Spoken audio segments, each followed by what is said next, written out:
Изобразительное искусство во все времена отражало важнейшие события в истории человечества. Игорь Хоронько, член Союза художников России, пишет в разных жанрах живописи. Среди разнообразия тем и неожиданных сюжетов у мастера есть своя сокровенная и необычная палитра чистых цветов и оттенков. Эта гамма и вдохновила его написать эту картину. Глава региона Махмуд Али Калиматов вручает медаль к столетию ингушской государственности, недавно ушедшему от нас ветерану Великой Отечественной войны Магомеду Медарову. Это было написано при его жизни, он недавно ушел из жизни. И вот таких людей у нас почитают и просто вот относятся к ним с заботой и любовью. И для молодого поколения это просто очень важно, что как надо беречь вот эти такие качества о защитниках Родины.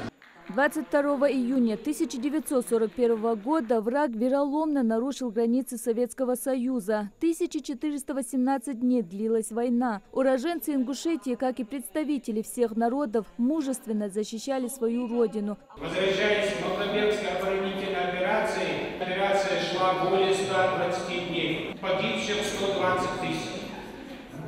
По 1000 человек в день.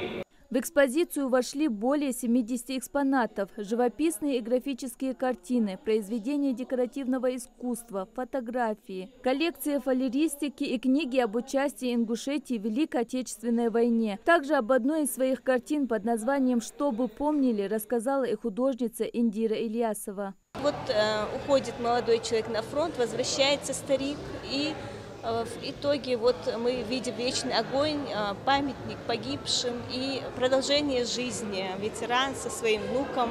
Чем дальше уходят от нас события Великой Отечественной войны, тем ценнее становятся художественные произведения, посвященные этой теме. Благородные потомки свято чтут память героев, воздвигая памятники и мемориалы, создавая художественные, литературные и музыкальные произведения.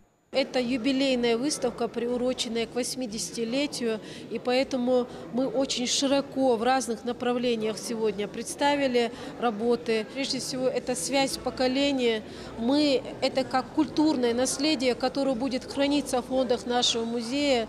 Чтить память павших, беречь родную землю, свой народ и мир на земле – вот основной лейтмотив произведений ингушских художников на тему Великой Отечественной войны. А этот посыл актуален на все времена. Выставка продлится до 20 июня. Мадина Богатырева, Акрам Адасхоев, Магаз 24.